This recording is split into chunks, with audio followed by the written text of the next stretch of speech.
Good evening or good day to all APM community and those new to the research here listening. The APM podcast is being launched today with the first of a three-parter, a conversation with FPV and myself, Junipers. We aim to create a podcast weekly discussing all things APM and encourage questions or topics from the community. You will be able to direct these towards my private message in Discord. The hope is to liaise with other team members who will contribute perspectives and discussions to the podcast in the future and build on real-time decodes and conversations. In the spirit of our ancestors and in salutation to the Creator, this APM podcast aims to encompass deeper understandings of the research and relatable current affairs. So, grab a brew and let's have a blah.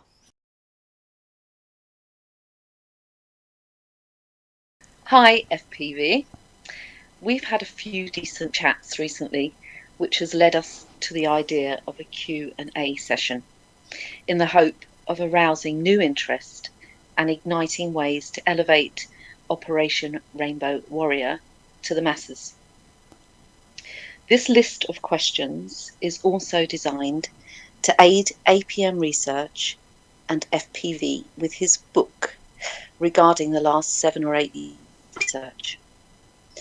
The community are also eager to know the minds and hearts of the APM Research team a little better and to understand the workings of the realm, enabling the translation of living in modern times into the wisdoms, teachings, and movements of our ancestors, unifying our spirits and hopefully finding our connection to the glories bestowed by the Creator.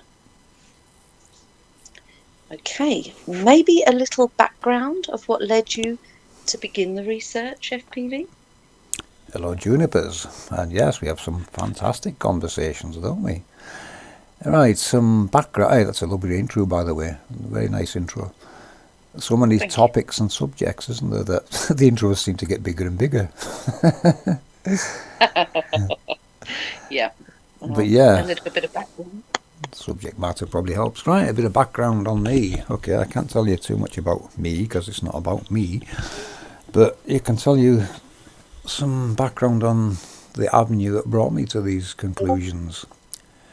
In 2015, well, previous to that, I'd been researching politics and all kinds of stuff, and I could see they were all doing, especially in UK and the States, the politics mirror each other. What they do, we do. So we're following their suit kind of thing. And I could never understand why, because there's so many mistakes and things going wrong with their decision making, and I thought, it's not making any sense at all. And every now and then you would hear something about one of them going to Antarctica. It never crossed your mind much, and you think, probably just a visit going to the penguins. But no, once I found flat Earth and Antarctica comes into this, then it started making a lot more sense. There's something bigger going on here, and everyone seems to be missing it. So, okay, we looked into flat Earth. Well, I looked into flat Earth. And I did have a friend accompanying me we used to moderate a news stream, a big news stream on YouTube, just as a hobby, something to do, I got dragged into it, but anyway, it was me and Cat's Eyes. We used to moderate a stream, and I started going down the flat Earth route. We were actually following the Trump's, the stream was following Trump's presidential election. The first is, the previous one.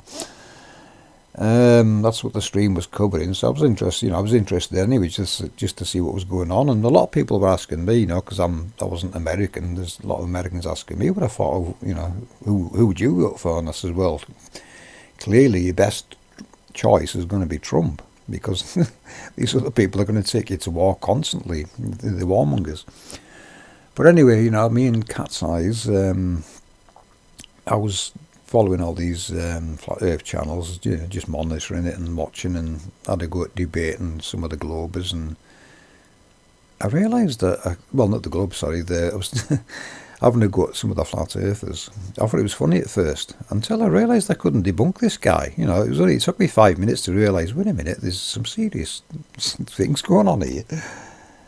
So that's what kind of got me into it, and I thought, well, okay, if this is not a spinning ball flying through space, what is it? And what's creating those luminaries and moving them? And who created the mechanisms that are doing that? That's what was crossing my mind right at that time, and I thought, this has to be technology or something.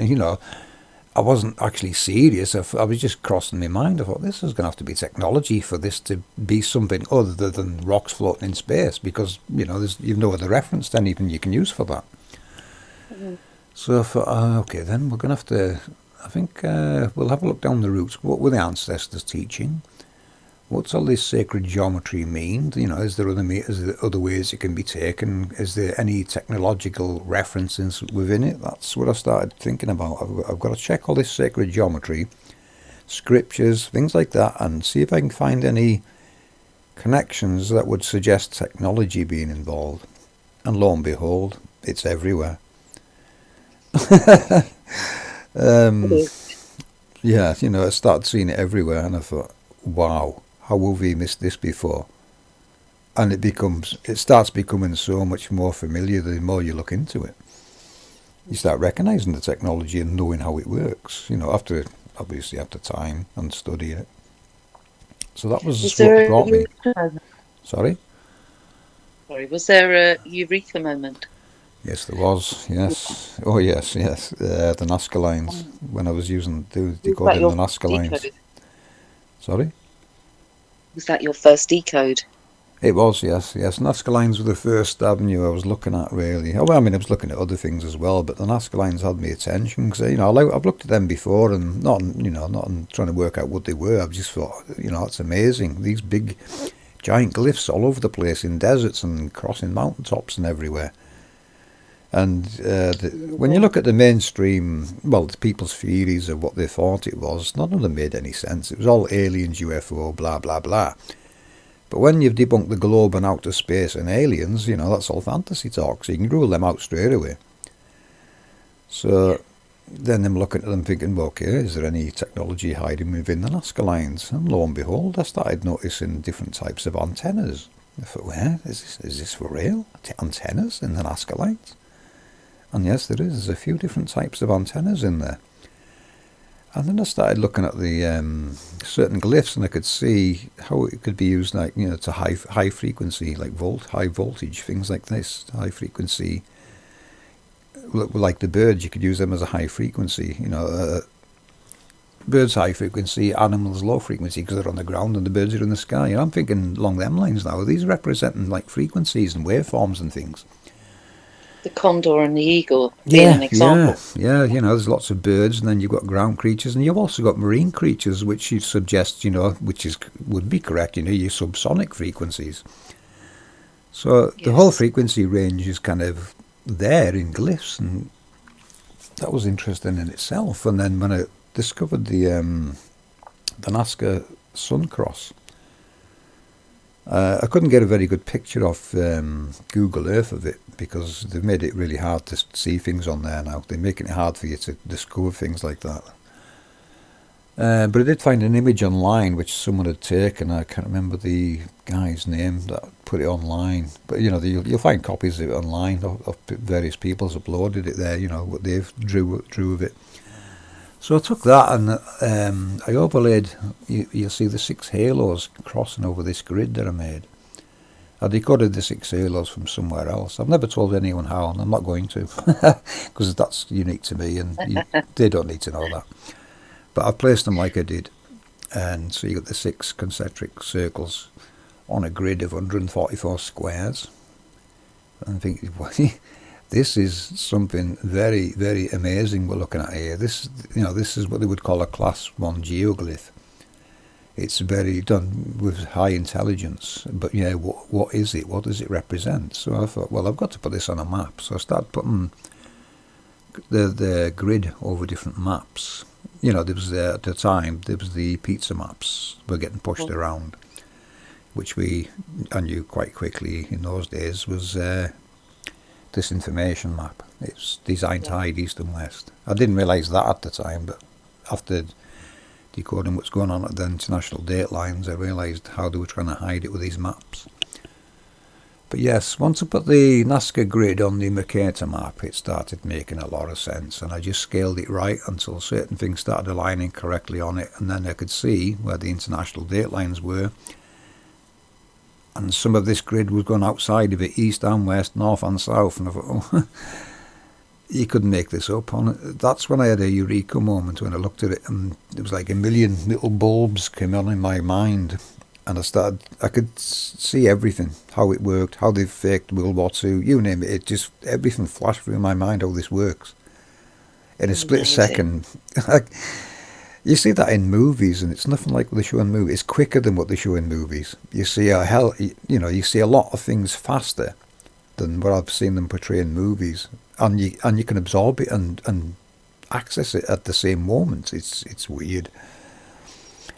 But that's what that was a big eureka moment, the biggest they've ever had. I mean, you're always going to get eureka moments in this, aha moments all the time, but not one as big as I got that day.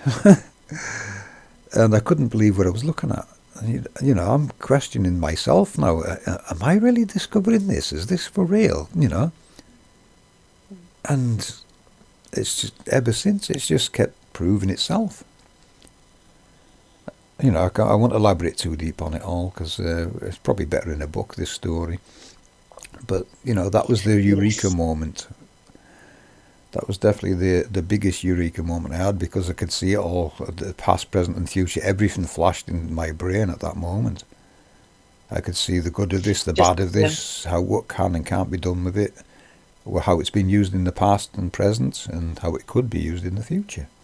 But, there's where you have to pull the reins in a bit. This is not our technology. Whose is it? Yes.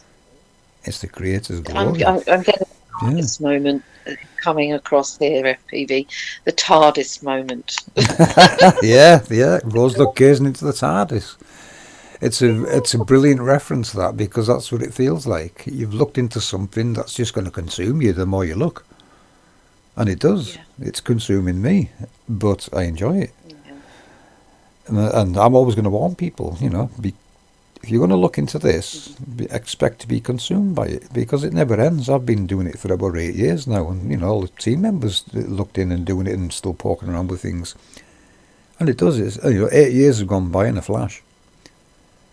So it will consume you. But, is the journey worth it? Oh, yes. Our ancestors knew this. We understood this a long, long time ago, which is what takes you down the route of politics, wars, and all the rest of it. So, you got to see how all that started and where all that came from and all the division that it caused. Yeah.